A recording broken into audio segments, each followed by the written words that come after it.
Ante una Centroamérica fragmentada y convulsa, el general Francisco Morazán asume la jefatura del Estado de El Salvador el 8 de julio de 1839, y ante los hostigamientos de Guatemala, quien era gobernado por Rafael Carrera, se decide marchar a ese país el 18 de marzo de 1840, sufriendo su primera derrota debido a las estrategias implementadas por el jefe del Estado guatemalteco. Ante esto, Morazán, con una muestra de absoluta madurez y considerando que su presencia en el gobierno salvadoreño daría pie a los enemigos de la Federación para continuar empurpurando con la sangre del pueblo el suelo centroamericano, decide abandonar el poder y retirarse a Chiriquí, provincia entonces de la Gran Colombia. Sin embargo, Morazán nos explica que si su ausencia, abro comillas, tan ansiada por implacables enemigos, solo sirve para prolongar más aún el reinado de las sombras, el martirio de los pueblos, y para perpetuar la obra inicua y disolvente de los perversos, cierro comillas, regresaría, abro comillas nuevamente, con el objeto de llevar a feliz término la nueva cruzada de redención que habría de darnos patria, asegurando nuestros derechos y libertades interiores, así como nuestra independencia y respeto en el exterior, cierro comillas. Fue después que se involucró en la restauración del orden y la reconstrucción de las instituciones del Estado de Costa Rica, donde fue fusilado arbitrariamente en 1842. Las fuerzas conservadoras veían en la gestión de Morazán el resurgimiento del federalismo. Al asumir la jefatura de Estado de Costa Rica, su primer decreto consistió en mandar que, abro comillas, todos los que se hallaban perseguidos en los otros estados de la República, cualquiera que hubiera sido su militancia política, tendrían en Costa Rica un seguro asilo y podrían vivir en su territorio bajo la protección de sus leyes.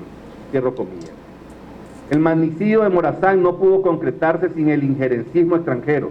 Debemos atender que el federalismo, además de los enemigos que contaba a lo interno, contaba también con un fuerte enemigo externo, las potencias de turno, que veían en la separación de las provincias la oportunidad ideal para apropiarse de los puntos claves del istmo centroamericano. La intervención de estas potencias se explica en el atractivo geopolítico de nuestra región, istmo que es fuente vital y angostura navegable que marca la historia centroamericana. Y es que Centroamérica gira en torno a sus fortalezas geográficas, que se constituyen a su vez en las causas de sus amenazas. Así, la búsqueda del estrecho dudoso, la ruta del tránsito, los acuerdos de las potencias para la construcción del canal en Nicaragua y la construcción y dominio del canal de Panamá surgen como hechos que se marcan serias inflexiones históricas para Centroamérica. Esto lo comprendieron bien los congresistas federales centroamericanos y emitieron en su momento leyes concesionales para realizar estudios y posibles construcciones de obras canaleras, disposiciones que quedaron en el empedrado de buenas intenciones una vez que se rompió el pacto federal. La pervivencia de la gesta Morazán. Después de los años de conservadurismo que predominaron la política de la fragmentada Centroamérica durante la segunda mitad del siglo XIX, la gesta de Morazán resurge en los gobiernos liberales que se auxilian del prestigio militar para convertir al prohombre en una leyenda que por sí mismo era inalcanzable. Después de la Segunda Guerra Mundial, se vigoriza la creación de organismos internacionales. Centroamérica, proclive a la unión de sus 5 estados y con el aliento de los procesos multilaterales comerciales en el marco de los acuerdos generales sobre aranceles aduaneros y comercio, promueve la creación de la Organización de Estados Centroamericanos en 1951, el Tratado General de la Integración Económica en 1960 y el consecuente Mercado Común Centroamericano. Aunado al conflicto de Honduras y El Salvador de 1969, el establecimiento de gobiernos militares y la exclusión política y social se generó una situación de crisis en la región y el surgimiento de movimientos de liberación nacional. El conflicto armado llevó a la necesidad de buscar espacios de construcción de la paz en Centroamérica, y fue que, impulsados por el proceso de paz de Contadora, se firman a finales de los años 80 la declaración y acuerdos de Esquipulas. La integración es nuestra necesidad de reencontrarnos con nuestra propia naturaleza histórica. Esquipulas, sin mencionar de manera explícita el ideario morazánico, consagra su esencia al establecer que la paz y el desarrollo son inseparables. El respeto de la comunidad internacional a nuestros propios caminos para alcanzar la paz y la construcción de un modelo democrático sustentado en los derechos humanos y el Estado de Derecho. El protocolo de Tegucigalpa, la Alianza para el Desarrollo Sostenible, los instrumentos complementarios abordan la promoción de un desarrollo sostenible que coloca al ser humano como centro y sujeto primordial del desarrollo, por medio del crecimiento económico con equidad social y la transformación de los métodos de producción y de los patrones de consumo, y que se sustenta en el equilibrio ecológico y el soporte vital de la región. Este proceso implica el respeto a la diversidad étnica y cultural, regional, nacional y local, así como el fortalecimiento y la plena participación ciudadana en convivencia pacífica y en armonía con la naturaleza, sin comprometer y garantizando la calidad de vida de las generaciones futuras, reza la Alianza para el Desarrollo Sostenible. Morazán juró la defensa de la Constitución Federal, que contenía como principios la libertad, la igualdad, la seguridad y la prosperidad, que para la época resultan básicos en relación a los alcances de los conceptos actuales. Pero en esa esencia representan la vocación primigenia centroamericana por la justicia social y la equidad. Ahora, en nuestros principios y normas de la integración regional, se encuentra marcada como una huella genética la obra y la idea del presidente José Francisco Morazán Quesada, su vocación por la educación, por la paz, por la seguridad jurídica, por la libertad en todas sus manifestaciones, por el respeto al derecho ajeno.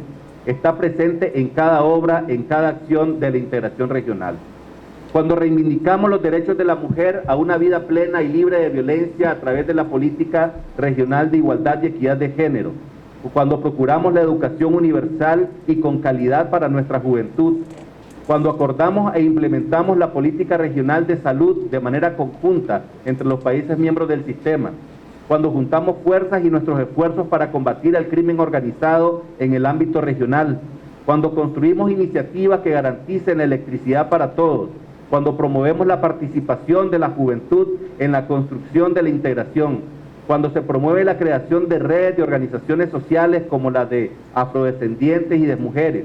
Con esas acciones, entre otras, promovemos la integración para todos y para todas y rescatamos el ideal morazánico. Debemos, igual que Morazán, asumir el compromiso con nuestra responsabilidad, hacer cumplir nuestras normas y nuestros principios por encima de otros acuerdos y esquemas de integración que debilitan nuestra posición regional. Debemos asumirnos con identidad grupal, autoestima colectiva y respetarnos a nosotros mismos para ser respetados por los demás. Conocer y difundir el pensamiento y la obra del prohombre nos permite sobreponernos a la intención de aquellos que hoy, al igual que ayer, aprovechan nuestro desconocimiento y distracción para perpetuar las ideas que nos anquilosan en el pasado y nos niegan nuestro futuro. Más allá de doctrinas externas que nos pretenden calificar sobre la base de otros valores, nosotros tenemos nuestros propios caminos para construir la integración, la paz, la democracia y el desarrollo. Y el ideal morazánico de una Centroamérica fuerte y respetada, incorporado en la esencia axiológica del actual sistema de la integración centroamericana, implica una ideología emancipadora que reafirme y consolida la autodeterminación de Centroamérica en sus relaciones externas, mediante una estrategia única que fortalezca y amplíe la participación de la región en su conjunto, en el ámbito internacional. Bajo este principio, consagrado en el protocolo de Tegucigalpa, se requiere una sincera y amplia reflexión que nos permita identificar los puntos de encuentro y fortalecerlos. Por ello, requerimos de un diálogo político franco que nos permita dirigir a la integración regional por nuevos y más efectivos derroteros, que potencie lo que hemos construido y abra caminos de oportunidades para nuestros pueblos. Las amenazas que se nos presentan requieren acciones colectivas. Los efectos del cambio climático los estamos viviendo ahora y serán agravados para nuestras próximas generaciones. La crisis alimentaria que ya padecemos necesita acciones conjuntas, innovadoras y propias que garanticen la soberanía alimentaria. La amenaza constante del crimen organizado en sus diversas manifestaciones implica que actuemos ágil y colectivamente para enfrentarlo, combatirlo y someterlo. Crisis sanitarias serán mejor libradas si actuamos solidaria y comunitariamente. Requerimos de una reingeniería que nos permita fortalecer el sistema y sus instituciones, el Estado de Derecho comunitario, la incidencia del Consejo de Ministros, el papel de la Corte Centroamericana de Justicia, el rol democrático y participativo del Parlamento Centroamericano y su mayor incidencia en el proceso de integración, el fortalecimiento de los mecanismos de control y la transparencia que permita fortalecer la confianza del pueblo en el proceso de integración. Estos son nuestros retos, prioridades, ahí están las oportunidades y amenazas. Culmino citando al general Augusto César Sandino, que el 10 de junio de 1928 le escribía a su amigo y poeta hondureño Froilán Turcio. Abro comillas.